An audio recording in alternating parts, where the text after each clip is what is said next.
Hola, buenas tardes. Aquí estamos en nuestro octavo encuentro. Abrimos una ventana desde el Teatro de la Zarzuela para, para encontrarnos, para tendernos la mano, para estar juntos y para hablar. Hoy tenemos un invitado de lujo, también como hemos tenido hasta ahora. Aprovecho para agradecer a tantísima y tantísima gente que nos ha seguido y además sabéis que estas charlas quedan en nuestro historial de Instagram, con lo cual siempre se puede volver a verlas y a disfrutarlas una vez más. Un placer para mí hoy saber que vamos a tener una charla con Miquel Ortega, un pianista, director, compositor y algo que no sé si sabéis, que es mago. Miquel, ¿estás por ahí? Me encantaría que ya te sumaras con nosotros. A ver si es verdad. Esta es la parte que siempre pasa, ¿no? El comienzo es lo peor. Buenas tardes, María Ruiz, Rures. Buenas tardes, Fran Prendes, también está por aquí. Gente que cada día se está acercando a nuestros encuentros entre bambalinas en el Teatro de la Zarzuela y a disfrutarlo. Maestro, ¿estás por aquí? A ver, a ver si alguien le ayuda, a ver si alguien le llama. Buenas tardes de Valencia. Es María Rodríguez, me están diciendo. Muy bien. Carlos Dueñas, muy bien. Granados. Bueno, Ximena creo que está por aquí también. Falstaff 63. Bueno, mucha gente. La verdad que muchísima gente estupenda y encantadora. Falstaff, aquí estoy. A ver, aquí estamos. Transmitir en directo. Maestro, casi, esperando a Falstaff. A ver, conectando. Aquí estoy. ¡Bravo, ¿Qué tal? maestro! ¡Aplauso! ¿Cómo Qué bien que estamos? estés aquí! Muy bien, muy contentos de tenerte, muy Yo contentos también. de poder charlar un rato contigo. ¿Estás bien? Muy bien, la verdad. Aquí Bueno, intentando enfocar bien la cámara. bueno, tú prepárate como quieras para estar Ujú. tranquilos. Ahí estamos. Maestro, te presentaba yo como, claro, esto no es habitual, como pianista, como director, como compositor y como mago, ¿no? Ah, sí. Algo. Pero de eso ya Ya hablaremos al hablaremos. final, te lo pido por favor. Lo que sí sé es que naciste en Barcelona, en una Ujú. casa que se escuchaba mucha música, ¿no? La ópera, la zarzuela, la música sinfónica, pero también a Gardel, ¿no? A Exacto. Machín, a los Panchos, Sí, o sea que señor. realmente el abanico era muy amplio, ¿no? Y Mucho. otro secreto que sé de ti, que espero que sea verdad, y es que hay algo que marcó mucho en ti, que ha sido la película El Gran Caruso, ¿no? Exactamente. Que estaba protagonizada, una película de los años 50, Sí, tú eres señor. mucho más joven, ¿eh? Pero protagonizada por Mario Lanza, y sé que a los 11 años vas o llegas, no sé, creo que impulsado por un vecino de oírte tanto cantar, que Exacto. llegas al Conservatorio de Barcelona, ¿no? Correcto. Si todo esto es verdad, aquí viene mi primera curiosidad y me gustaría que nos lo contaras, y es ¿cómo fue este encuentro con la música con 11 años? ¿Cómo llegaste? ¿Cómo fue? Pues llegué precisamente por eso. Todo lo que has contado es absolutamente cierto. En casa se escuchaba todo tipo de música y yo creo que eso ha hecho en mí pues desarrollar un gusto muy ecléctico. No me gusta todo tipo de música mientras esté bien hecha, por supuesto. Y, y la verdad es que yo cantaba todo. O sea, cantaba cuando mi madre de vez en cuando ponía discos, hasta incluso te diré de Manolo Escobar o de Rafael. Claro. Yo cantaba las canciones hasta que, pues sí, de repente cuando veo El Gran Caruso me entra a mí una pasión que ya me gustaba la zarzuela y la ópera porque la escuchaba en casa, ¿no? Pero después de ver esta película, el Gran Caruso, fuimos con mi madre al desaparecido Cine América del Paralelo de Barcelona Mm. y, y la verdad es que marcó un antes y un después. porque yo estuve toda la semana dándole la paliza a mi madre para que me comprara el disco. Y una vez me compró el disco en la Casa Torradas, que no sé si todavía existe, ahí en Barcelona. Me aprendí de oído todas las áreas de ópera y las cantaba encima del disco. Y ahí fue cuando los vecinos, sobre todo el de al lado, pero varios de los vecinos venían y decían, pero oye, este niño canta muy bien, ¿por qué no lo lleváis al conservatorio? Y así fue como llegué al conservatorio.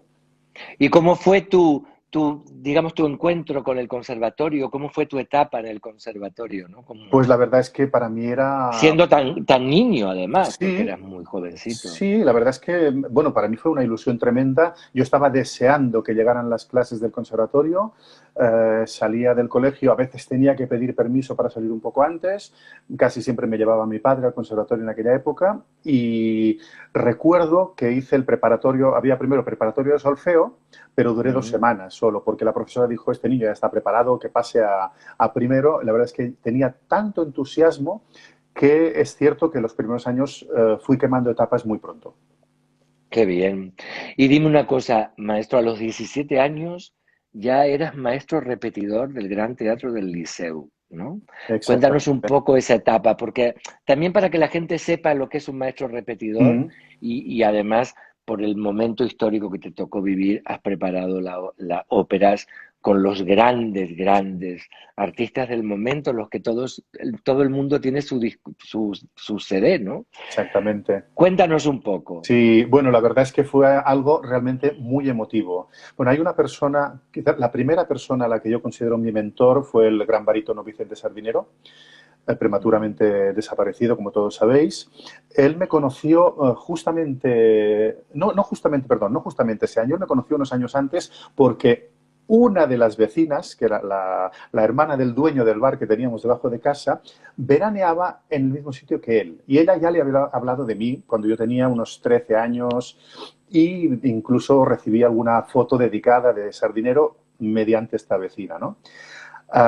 Justo en esa época, yo conservo todavía una fotografía con Vicente en mi calle, en donde nací yo, en la Plaza Blasco de Garay, porque él vino a grabar un fragmento de no sé si tú recordarás un programa que se hacía Estrellas de la Ópera Sí, en sí, sí, sí, televisión en los años sí, 70, ya te digo, yo era sí, muy sí, sí. jovencito, y entonces él vino con su hijo, además, con su hijo Vicente, a rodar una escena en la que él hacía de su propio padre y Vicente hacía de él, ¿no? Era una Mm. recreación, porque él había estado de jovencito en esos bares cantando y con su padre.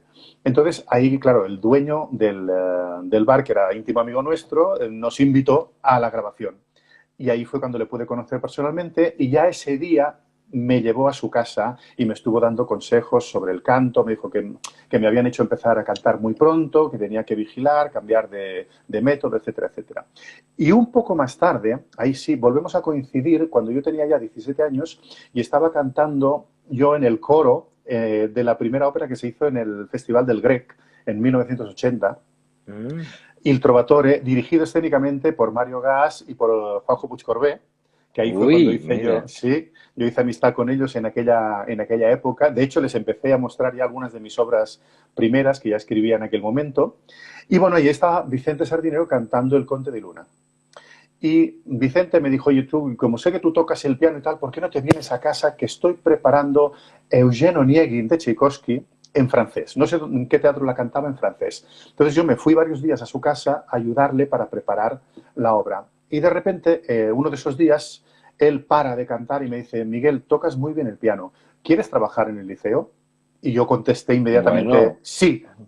Ese mismo día, Vicente me subió a su coche, me llevó al Teatro del Liceo. En aquel momento el director del coro era el maestro Ricardo Bottino. Me hizo una audición, me probó tocando a vista varias partituras y salí de ahí, pues bueno, contratado para qué empezar bien. como pianista. Vicente Sardinero era un hombre maravilloso. Yo tuve la suerte Sí, de trabajar también con él y además un hombre muy fácil de trabajar y un sí, grandísimo artista. Bueno, y toda esa etapa de maestro repetidor en el liceo, has estado con los grandes también con todos, cantantes, ¿no? Con todos. con Yo todos, creo que con es un todos. trabajo, sabes que es un trabajo que yo admiro muchísimo, el trabajo del maestro repetidor, porque además es un trabajo que en muchos casos puedo decir que se va perdiendo, ¿no? Sí, Porque no es venir a tocar el piano, Nada, Es nada más, nada que nada, ver con eso. nada que Eso ver. sería nada que ver. Y yo creo que eso es una cosa que me da mucha pena, ¿no? Cuando Mm. uno, por la edad que tenemos, hemos vivido y hemos visto a grandes maestros repetidores que son fundamentales para un cantante y para poder, digamos, después poner la obra en el escenario. ¿Estás de acuerdo con Por eso, no? supuesto, por supuesto. Es que un maestro repetidor es imprescindible y lo que tú decías, para transmitir también a los cantantes la forma, en las clases privadas que puedes hacer luego con ellos, transmitirles la forma de la interpretación como se hacía antiguamente. De hecho, fíjate tú que en aquella época yo coincidí, éramos dos de los pianistas repetidores del Teatro del Liceo, éramos Antonio Papano y yo. No, hombre, Imagínate, mira que, lo que estamos hablando. sí, sí, que nos Los hicimos dos, grandes la amigos. carrera que habéis hecho, los dos. Sí, sobre Bueno, todo y él. luego hay una persona también muy importante, creo yo, que lo ha sido, ya me gustaría que me lo cuentes, que también tuve la suerte de conocer y trabajar, que tú conociste en el liceo, que era el maestro del director del coro, Romano Gandolfi. Por supuesto, Una persona con mayúsculas, o sea, desde con luego. mayúsculas como artista. Y tú fuiste adjunto a la dirección durante varios años de él. Sí, sí, sí. Además, gracias ¿Qué? a él. Ya, que son los años que yo te conocí, además, cuando fui al liceo. Exactamente. ¿Y cómo era esto? A ver, cuéntanos, Pues cómo llegamos? Romano Gandolfi, además, digamos que un director de coros de La Scala, por ejemplo, claro. ¿no? Un grandísimo director que hacía sonar al coro de verdad Bueno, extraordinariamente era, bien. era impresionante. La verdad es que fue un gran fichaje de Luis Andreu. Yo Sí, llevaba, cuando él llegó, yo tenía solo 19 años. Yo llevaba 2 años con el maestro Ricardo Bottino y yo tengo que agradecer siempre, siempre tendré presente eso, el gesto tan generoso de Luis Andreu. Porque cuando yo llegué, perdón, cuando yo llegué, no, cuando llegó cuando, Gandolfi, cuando llegó a Gandolfi, él tenía la prerrogativa de elegir a quien quisiera. Él se trajo a su adjunto, o sea, su asistente principal de La Scala, que era el maestro Vittorio Sicuri, Vittorio Securi, exactamente, exactamente, porque él puso la condición de que él tenía que seguir saliendo a dirigir, porque él ya dirigía también muchas producciones como es director de verdad. orquesta, y entonces Luis Andreu, en una reunión privada, esto lo supe años más tarde, le pidió por favor a Romano Gandolfi que me mantuviera en el puesto. Y así fue. O sea, no solamente me mantuvo en el puesto, sino que al cabo de muy poco tiempo, Gandolfi tuvo otra reunión con Luis Andreu y le pidió que, por favor, en los carteles no me pusiera como maestro, sustituto o pianista, sino que me pusiera como adjunto a la dirección del coro. Y le dijo textualmente, porque Miguel trabaja tanto como Vittorio como yo preparando el coro. Y para mí eso fue un aprendizaje, te puedes imaginar, Claro. durante 8 años con el maestro Gandolfi. Yo estuve en total 10 en el liceo, fueron 2 con el maestro Bottino y 8 con el maestro Romano Gandolfi y con el maestro Vittorio Sicuri. Y eso fue, la verdad, una gran Que, enseñanza. bueno, eso es una escuela impresionante, claro. Y dime una cosa, maestro, y yo creo también que Romano Gandolfi es alguien que te animó a que tú comenzaras a dirigir también, ¿no? Sí, de hecho, a él lo que le molestaba es que cantara. Porque que nunca lo entendí, porque luego años más tarde, hago un pequeño paréntesis, años más Sí, sí, tarde, sí, sí, siendo yo pianista ya en el Teatro de la Zarzuela, un grandísimo director de ópera, como era el maestro Lamberto Gardelli, en sí, 1993, me sí, felicitó públicamente en el ensayo por cantar, porque yo canté la parte de, si no recuerdo mal, de Melitone en La Fuerza del Destino, en un ensayo a piano, porque faltaba, creo que era Carlos Chausson, mi queridísimo amigo Carlos Chausson, que no estaba en ese ensayo, y yo canté para ayudar la parte de Melitone. Y el maestro Gardelli paró el ensayo felicitándome y me dijo que todos los directores de orquesta deberían cantar. En cambio, Gandolfi le molestaba un poco porque en aquella época yo todavía cantaba en teatros de vez en cuando. De hecho, yo llegué a hacer una sustitución en el liceo, siendo asistente del maestro de coro. Llegué a hacer una sustitución de última hora en la ópera Fidelio, hacía el segundo prisionero, propuesto por el propio Antonio Pappano, que dijo que yo lo podía hacer, salvar la papeleta en el último momento, pero también cantaba roles en la ópera de Sabadell, en el Teatro La Frándula. sí, Entonces, en sí. aquella época yo recuerdo pues, que se había cantado Marullo en Rigoletto, con Franco Bordoni, no me acuerdo ahora quién era el tenor, creo que era Raimundo Metre, si no recuerdo mal, Y luego canté también al lado de Pedro la Virgen, que eso fue una gran experiencia. En Carmen pude hacer los dos roles en la misma producción de Morales y Dancairo, que siempre recuerdo Mira. como una experiencia magnífica que me enseñó muchísimo lo que es poder estar en el escenario cantando, viendo al maestro, actuando, y me hizo dar más cuenta realmente de las necesidades de los cantantes y de lo que supone maquillarte, vestirte, etcétera, etcétera. Con lo cual yo siempre lo conservo como unas experiencias magníficas, ¿no? Que me han enseñado muchísimo a la hora de estar en el otro lado, al estar abajo, de poder apoyar y ayudar a los cantantes. Y a partir de los 27 años, creo que ya te dedicas principalmente, o bueno, no sé si principalmente, pero te dedicas mucho más seriamente o más continuadamente a la dirección musical, ¿no? Sí. Y ahí también aparece una persona estupenda, un grandísimo artista que también ha sido clave para ti, que ha sido el maestro, es el maestro Antoni Ros Marvà, ¿no? Por supuesto. ¿Cómo es esto, cómo es esta relación? ¿Cómo empiezas a dirigir? Pues tengo que decir que bueno, la relación con Ros Marvà fue magnífica. Él me tomó prácticamente, o literalmente, mejor dicho, bajo su ala desde que yo tenía 23 años. Y, claro, yo llevaba ya años de pianista en el liceo, él había oído hablar de mí, luego de hecho yo colaboré con él en algunas producciones, y el que entonces era el concertino de la orquesta, José María Alpiste, tristemente desaparecido hace un par o tres de años, él fue el que me propuso, ¿no? Que yo fuera a estudiar con Ros Marvà. De hecho, yo nunca me había planteado dirigir hasta que un tenor segundo del coro, un gran amigo mío, Joan Gavarró, que era además muy buen músico, violonchelista, un día me dijo, tu sitio es ese, me señaló el podio, ¿no? Tú deberías dirigir. Digo, ¿en serio tú crees eso? A partir de ahí yo lo hablo con Alpiste. Alpiste me lleva a una de las clases del maestro Ros Marvà, el maestro Ros Marvà me hace una prueba y se me queda como alumno. Entonces estuve 4 años solamente estudiando con él y de hecho él fue el que hizo todas las llamadas propicias al Teatro de la Zarzuela para que me contrataran, para que me sacaran del liceo y me llevaran al Teatro de la Zarzuela.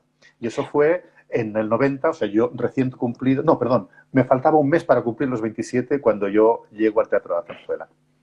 Porque fueron los 3 años que has estado en la zarzuela como maestro concertista. Exactamente.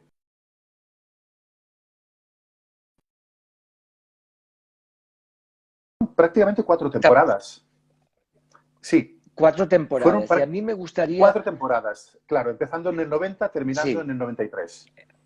el 93. A mí me gustaría preguntarte, ya que estamos en Bambali-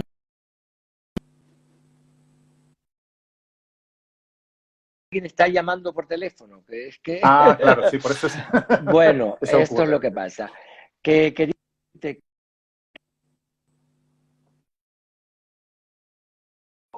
o alguien quiere boicotearme o no sé qué. Bueno, a Ah, ver, esperemos que no. maestro, que quería decirte, estos años en la zarzuela, que también fueron muy importantes como maestro concertista, yo a partir de eso te quería preguntar, ¿qué es para ti la zarzuela y qué es para ti el teatro de la zarzuela? Porque yo sé que es algo muy profundo para ti. Mucho, Cuéntanos. mucho, mucho. Hay que especificar que en aquellos años todavía se hacía la temporada de ópera Sí, sí, sí. en el Teatro de Zarzuela. Y por Era la suerte, época que estaba dirigiendo José Antonio Campos el teatro. exactamente, La exactamente. gran época de gloria Sí, de la ópera, sí, realmente. señor. Y luego ya al final entró Emilio Sagi, que también fue otra persona clave También fue, para mí, sí, por clave, supuesto. clave. Sí, sí. Entonces, digamos que cuando llegaba, por supuesto, yo he sido siempre un amante de toda la música y la ópera ha formado parte de mi vida. Yo me formé en la ópera, de hecho, mi repertorio siempre ha sido de ópera, sobre todo ópera italiana y francesa, aunque me encanta la ópera alemana, soy muy fan de Richard Strauss y de Richard Wagner, ¿no? Pero, ¿qué ocurre con la zarzuela? Que yo la escuchaba mucho de pequeño. Entonces yo tenía todas las grabaciones, bueno, gracias a mi madre, que era la que le encantaba, le gustaba Ya. mucho la ópera de la zarzuela, todas esas grabaciones de Pilar Lorengar, de Manuel Ausensi, con el que tuve la suerte de coincidir también años más tarde. Y entonces cuando hicimos las primeras zarzuelas, para mí las primeras zarzuelas en la temporada ya de verano, pues la verdad es que fue cuando realmente me di cuenta de la grandeza, de algo que yo amaba desde pequeño y de ver pues eso, que se podía tratar de otro modo, que por qué había que menospreciarlo. Eso es lo que nunca me ha gustado, ¿no? Entonces, ahí es cuando yo me doy cuenta de la grandeza de nuestro género lírico, igual que se han dado cuenta los alemanes o los franceses con su opereta. Y luego, por la segunda parte de la pregunta era el Teatro de la Zarzuela. Bueno, claro, el Teatro de la Zarzuela para mí es algo muy importante porque a mí se me dieron todas las oportunidades ahí. O sea, no solo el hecho de poder estar esas 4 temporadas como maestro repetidor con grandes directores, con grandes solistas, sino luego, además, se me da la oportunidad de debutar como director de orquesta. Primero, en una producción de Emilio en Pamplona, gracias también al maestro Miguel Roa, que se empeñó en ello. Y ¿Qué luego... producción era, maestro? Era Don Pasquale. Ah, Don La producción Pasquale. de Don Pasquale. Que el maestro Miguel Roa no la podía hacer en Pamplona y él confió en mí totalmente. Simplemente me hizo una pregunta. Miguel, ¿tú diriges, verdad? Digo, no, yo he estudiado dirección. Digo, pero todavía no he dirigido. Digo, no he dirigido más que en las clases. Dice, ¿quieres dirigir Don Pascual en Pamplona? Y como con la de Sardinero, cuando me dijo si quería trabajar en el liceo, inmediatamente dije sí. Y ese fue mi debut gracias al Teatro de la Zarzuela, por supuesto. Y también mi debut en el Teatro de la Zarzuela fue gracias al teatro y a Emilio, que me propuso dirigir La Canción del Olvido en 1993. Qué bonita. Y además has dirigido ópera y zarzuela realmente por el mundo, en el Liceo, en la Zarzuela, en el Real, en el Auditorio Nacional, en el Kennedy Center, en el Teatro Colón de Buenos Aires y tantísimos, tantísimos teatros. Realmente es increíble la cantidad, estuve leyendo la cantidad de cosas que has dirigido. Hace muy poco en Catania has hecho El Pirata, una obra realmente Exactamente. muy difícil, Muy pero difícil. hay mucho, mucho, ¿eh? Pero Mucho. hay algo que se despierta en ti muy joven. A los 12 años eh, fue la primera vez que has compuesto, que es tu faceta de compositor. Exactamente. Y fue a los 12 años. Sí, fue a los 12 años. Fue cuando yo estaba empezando el solfeo. De repente sentí como una necesidad interna. Nadie me dijo nunca nada sobre ello, pero sentí una necesidad de escribir, de plasmar ideas. Me acuerdo de tener una enciclopedia de música en casa en la que venían descritos todos los instrumentos de la orquesta con sus tesituras y a mí me dio por escribir una pieza para cada instrumento de la orquesta, ¿no? Como solista. Imagínate que son piezas que evidentemente había que romper luego, Ya, pero ya. sí que es cierto que me empezaban a hacer, pues eso, a mover el lápiz o a ensuciar papel, como me dijo una vez un violonchelista de la orquesta del liceo que me ayudó mucho. Ricardo Marlet era un señor muy mayor que trabajaba también en la Casa Beethoven de Barcelona. Y yo cuando iba a comprar partituras y llevaba obras que empezaba a escribir, se las enseñaba a él y él me llevaba a su estudio y me aconsejaba. Y un día me dijo esto, eso, tú ensucias mucho papel. Yo en aquel momento casi me ofendí. Dice, no te lo tomes a mal. Dice, es en el buen sentido. Tienes que escribir mucho para encontrar una voz, para encontrar un estilo. Y tenía toda la razón. Claro que sí, bueno, lo ves Uh -huh. en los grandes pintores, por ejemplo, ¿no? La Exacto. cantidad de obra que hacen hasta que realmente uno ve el cuadro, ¿no? Exacto. Yo creo que has hecho canciones, música instrumental, de cámara, sinfónica, y llegamos a la ópera que también has compuesto.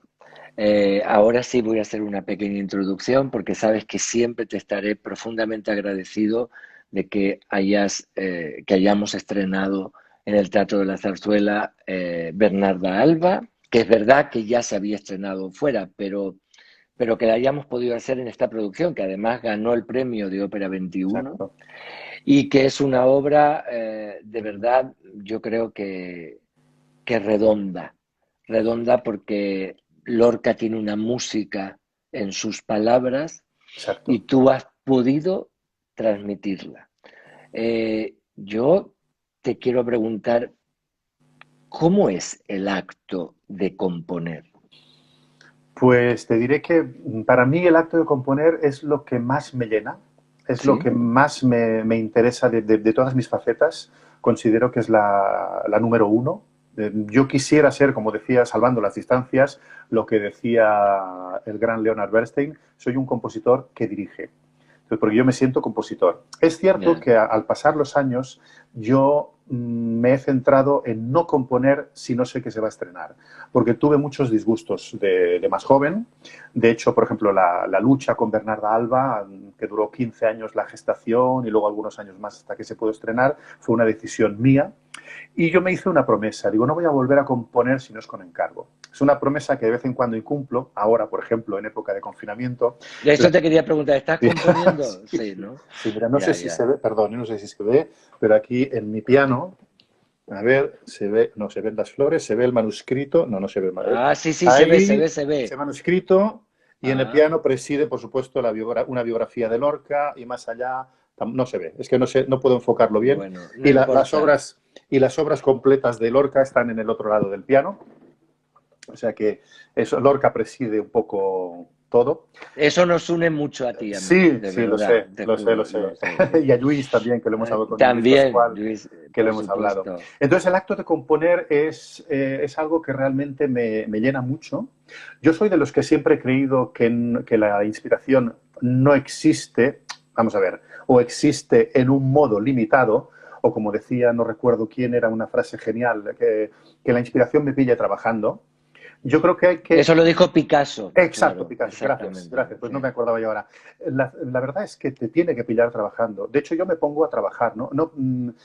Es cierto que de vez en cuando te viene una idea, ¿no? Y dices, ah, mira, el otro día me pasó con lo que estoy escribiendo. Estoy escribiendo un concierto para clarinete y orquesta para mi gran amigo y gran clarinetista Joan Enric Lluna. Y es cierto que me vino un germen, ¿no? Pero solo el germen y luego me pongo a trabajar.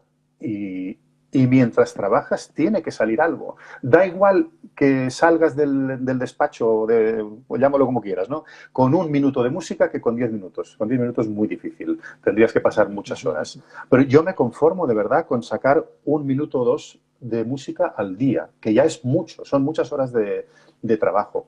Con lo cual, te digo, esta faceta mía, que quizás es la que más siento cercana a mi forma de ser, pues la verdad es la que me llena más. Y ya te digo, aunque incumpla de vez en cuando esta regla que me autoimpuse, pues es cierto que sí que llega un momento que tenía tanta música compuesta y tanta por estrenar todavía, que pensé, digo, yo solo escribiré cuando Claro. sepa que se va a poder estrenar. No. ¿Y tienes alguna fuente de inspiración que se te repita o que para ti sea muy importante? Bueno, tengo que Yo confesar sé que que para ti como compositor es muy importante, cosa que yo y todo el público agradecemos mucho, es la voz, ¿no? mucho, La voz mucho. es importantísimo en ti. Sí, Pero ¿cuál es tu fuente de inspiración, digamos? fíjate, mi fuente de inspiración pueden ser varias. A ver, lo que tú has Sí, nombrado de la voz, solo para hacernos una idea, digamos que es la parcela que más he trabajado, por muchísimas razones, por dedicarme más a la ópera, por haber cantado yo también. Entonces, solamente obras para voz y piano, o sea, lo que son canciones, lead, llámalo como sí. quieras, yo creo que en este momento no los he contado, pero creo que pasan de 120.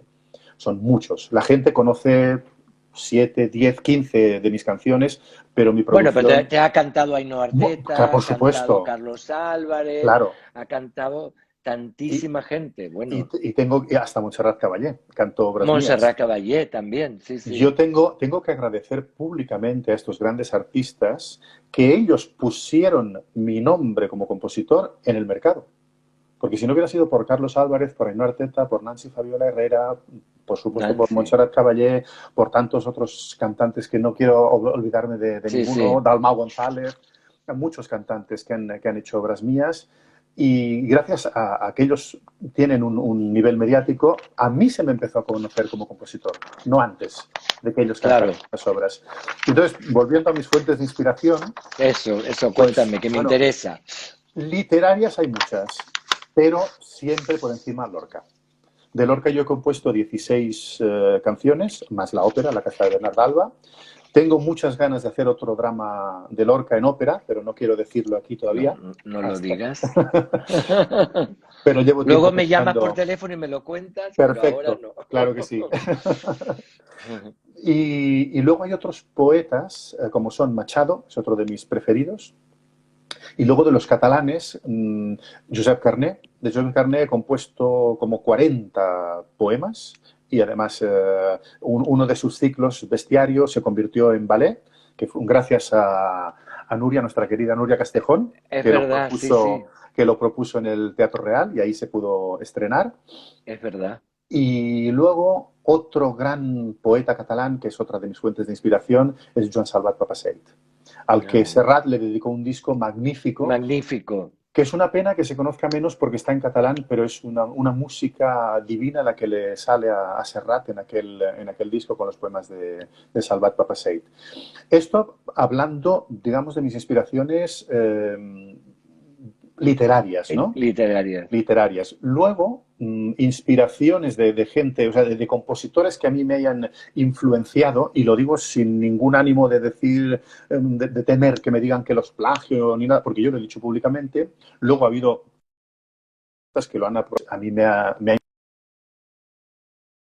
influido muchísimo Puccini, primero. Puccini no solo por cómo escribe, sino por cómo orquesta. Luego me han influenciado mucho los franceses, pero todos los franceses que, digamos, es toda esa línea que no entró en el atonalismo, aunque yo lo uso también de vez en cuando. Claro, a mí se me distingue mucho por la melodía, sobre todo en los leads, porque nunca quise renunciar a ello, aunque se me ha criticado mucho. Muchos compositores me han criticado por usar todavía la melodía y la tonalidad, pero yo uso todo, o sea, soy muy ecléctico, como decía al principio. Y igual que muchos de mis colegas hoy en día, como son los grandes compositores Albert Guinovart o Alberto García de Mestres o Salvador Brutons, hay muchos compositores que siguen convencidos de que hay una forma de escribir que puede aglutinar muchos estilos, ¿no? En muchas formas. De hecho, en mi última ópera, Après moi le déluge, hay momentos dodecafónicos y hay momentos de jazz. El jazz es otra de mis influencias grandes, ¿no? Es otra de mis inspiraciones. Pero hay una cosa muy clara en tu obra en general, ¿no? Por lo menos es que tú tienes una manera de componer muy teatral. Digamos que la música va mucho con la dramaturgia, o sea, que no es algo que, digamos, no prevalece tu egoísmo No. personal solo de tu música, sino que tú estás haciendo un hecho teatral. Y eso se nota mucho. Por ejemplo, Bernarda Sí, me parece el máximo exponente de eso, que creo que eso te sale casi natural o es por tu bagaje, digamos, teatral que has tenido. A mí esto me gusta muchísimo de ti. Yo apostaría, porque es muy difícil incluso uno mismo reconocerlo o saberlo, ¿no? Pero yo diría que es por mi bagaje teatral y operístico. Porque yo desde Ya. muy jovencito empecé a escuchar ópera. Yo me sentaba los domingos, me ponía un disco de una ópera con la partitura delante y la iba siguiendo y me cantaba todas las voces para ir interiorizando. Y, por ejemplo, ya siendo muy jovencito, no recuerdo yo si con 11 o 12 años, me leí una biografía de Puccini, escrita por Antonio Fernández Cid, y él hablaba, o sea, cuando menciona las frases de Puccini, que escribiré para el teatro y solo para el teatro, yo me fijé mucho en la teatralidad de Puccini y, por supuesto, de otros compositores. De hecho, mis obras sinfónicas o mis obras para instrumento solista y orquesta o mis obras de cámara difieren un poco de mis obras teatrales Sí, porque uso digamos, otros mecanismos, ¿no? Siempre se me reconoce, pero uso otros mecanismos. En cambio, en la música teatral, para mí, lo importante es el drama. O sea, no puedo ir contracorriente. De ahí que también mucha gente me ha dicho que mi música es cinematográfica. Y es cierto, porque el cine, en sí, cierto pero es modo, más teatral, es es más más teatral, teatral, es es más más teatral. teatral. Pero es O sea, cierto, tú con tu música describes incluso las atmósferas, pero teatralmente, no sé cómo decirlo, sí, ¿sabes? No sé si me explico. es lo que he intentado siempre y creo que, bueno, menos humildemente, creo que sí, que consigo reflejar las atmósferas. Por ejemplo, te hablaba de esta última ópera de Après moi le déluge, que ocurre en una habitación de un hotel en África, y me quedé muy contento de algunos fragmentos en los que se hablaba del calor y del sopor y de la humedad de África, que yo creo que la música lo refleja muy bien, con una orquestación minimalista, porque son cinco músicos solamente. Eso fue un encargo del Teatro Nacional de Cataluña que me hizo Xavier Albertí, y con ese grupo, que además es un grupo de cámara que parece un combo jazz, o sea, yo la dirijo desde el piano esa obra, y hay una trompeta, un clarinete, una batería y un violonchelo en lugar de contrabajo. Eso sí, cambié por el cello en lugar de contrabajo porque en los momentos líricos me permitía cantar más. Pero sí estoy muy contento, por ejemplo, eso que tú me comentas ahora, y me alegro que lo podáis ver, ¿no?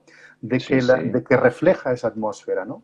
Y eso para mí es muy importante porque considero que si no eres teatral no puedes hacer una ópera.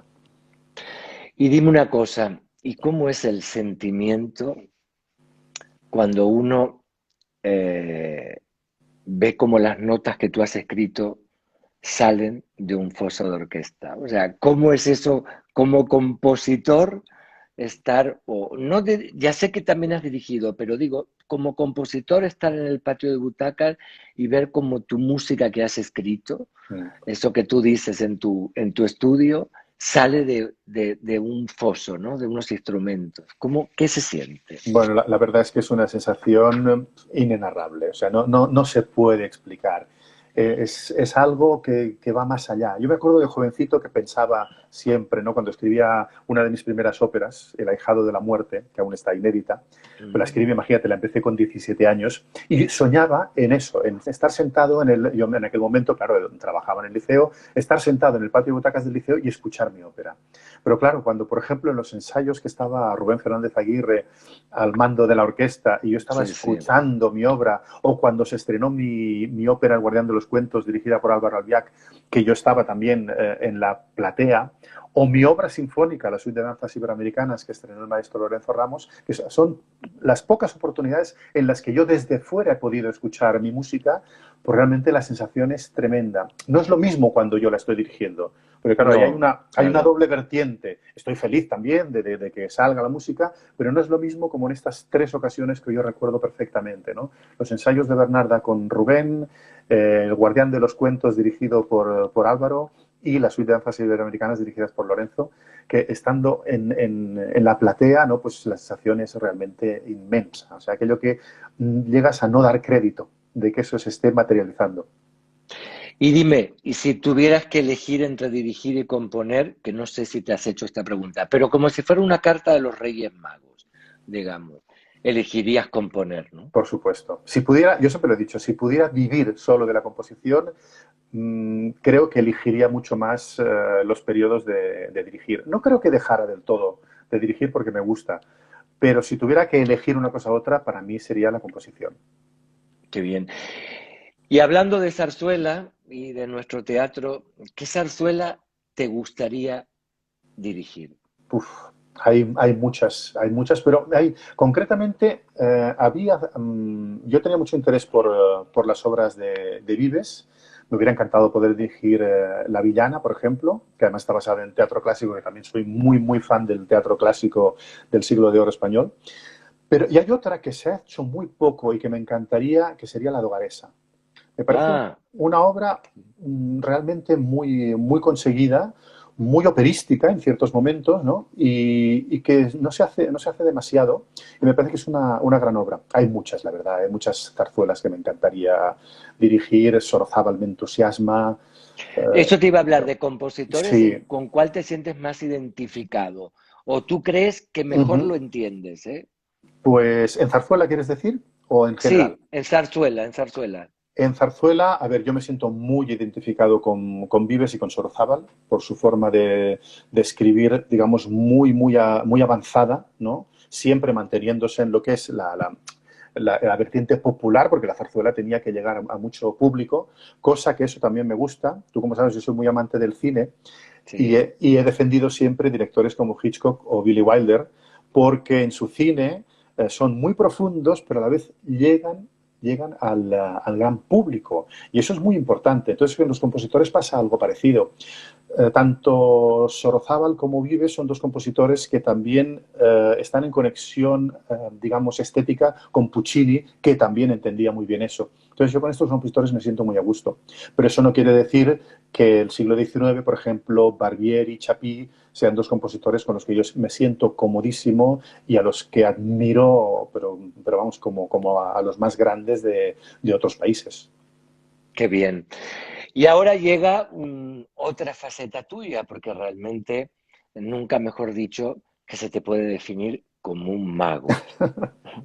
Claro, un hombre que es tantas cosas y además con tanto éxito.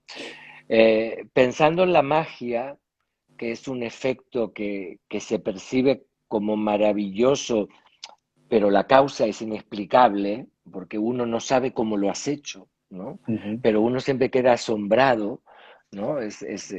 Yo siempre que veo un mago, y a ti te he visto también, es que digo, pero esto, ¿cómo puede ser? Bueno, yo quería preguntarte eh, cómo la magia llegó a ti, o tú llegaste a la magia, cómo se une la composición, la dirección, el ser pianista, la música con la magia. Estoy seguro, porque la magia es un arte, seguro que todo eso se suma y todo eso se une, pero que nos lo cuentes. ¿Qué es la Bien. magia? A ver, yo creo que evidentemente todo suma. La magia es un arte inmenso, no suficientemente valorado, creo yo, en la sociedad, de lo grande que llega a ser, quizá también por el desconocimiento de todo. Yo como amante de la magia desde muy pequeñito, pues yo empecé antes con la magia que con la música. Yo Ah, recuerdo, sí. sí, yo empecé a los 6 años a hacer Ah, magia. esto no lo sabía. Sí, o sea que llevo ¿Y ya cómo? Quién te enseñó? ¿Cómo fue? A ver. Fíjate, llevo ya 51 años en la magia, porque yo recuerdo perfectamente de muy pequeño fascinarme con algunas magias que veía en televisión. Había un programa en el que contaban pequeños secretos, que se llamaba Las Manos Mágicas, que en YouTube todavía podéis encontrar alguno. Se veían solo las manos con unos guantes blancos haciendo juegos muy sencillos y los explicaban. Y luego yo tenía un tío, siempre hay un tío de por medio en Sí. esto, que hacía dos cositas. O sea, él no era mago, simplemente había aprendido dos trucos y los hacía. Entonces a mí me empezaba a fascinar eso, ¿no? Se sacaba el dedo, ¿no? Por ejemplo, este truco tan sencillo de sacarse el dedo que todos conocemos, pero yo de pequeño lo veía y me parecía que se lo sacaba de verdad. O luego hacer atravesar el vaso a través de la mesa, etcétera, etcétera, ¿no? Pero muy poquita cosa. Y entonces, ya creo que fue ese mismo año, con 6 años, que, si no recuerdo mal, mi cumpleaños, me regalaron una caja de magia. No la típica Borrás, sino de otra marca que no recuerdo, y yo en muy poco tiempo me aprendí todos los juegos. O sea, yo me leía, pues yo empecé a leer muy pronto, no iba ni al colegio y ya leía, porque mi padre me enseñaba las letras en el periódico, y yo con 4 años leía. Entonces yo me leía las instrucciones, hacía los juegos, me los aprendí todos, los tenía todos fritos con los juegos de esa caja de magia. Y así seguí haciendo, bueno, cada vez me iban regalando más cajas más grandes, ya luego sí de borrás. Y hasta que yo cumplí, creo que ya más o menos la época del conservatorio, sobre 11 o 12 años, descubrimos que había en Barcelona una casa de magia, Magicus, a la que sigo yendo todavía hoy en día. Y bueno, hay otra, que es el Rey de la Magia, que era más famosa, pero yo iba siempre a Magicus. Al Rey de la Magia fui luego de mayor.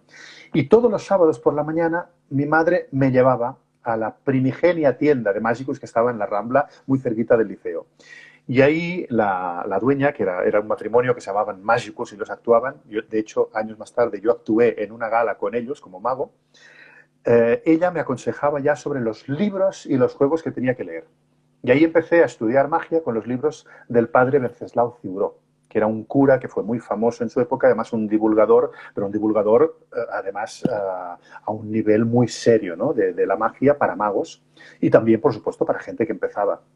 De hecho, Juan Tamariz cuenta siempre que empezó con los libros de Wenceslao Ciuró. Y luego ya con 18 años conozco a Magic Andreu, que él trabajaba, perdón, él iba a la peluquería donde trabajaba mi hermana, ¿no? Entonces ella le conoció, habló con él, le dijo, a mi hermano le encanta la magia y tal, dice, oye, pues yo lo quiero conocer. Y él fue mi padrino, porque para entrar en el Club de Magos, ¿no? En aquel momento yo entré en el desaparecido CEDAM, el Círculo Español de Artes Mágicas, necesitabas un padrino. Necesitabas alguien que ya fuera mago, que dijera, a este chico le gusta hacer magia, os lo Como darte la presento. alternativa, digamos. Exactamente. Entonces Ya, tú ya. mostrabas lo que sabías hacer, hacías unos cuantos juegos de manos y entonces decidían si entrabas a formar parte del club, ¿no? Digamos. Y ahora pues desapareció eso, pero yo seguí haciendo magia toda la vida. Es cierto que los primeros años como director de orquesta, por la presión de encontrar mi lugar y tal, la tuve un poco más abandonada.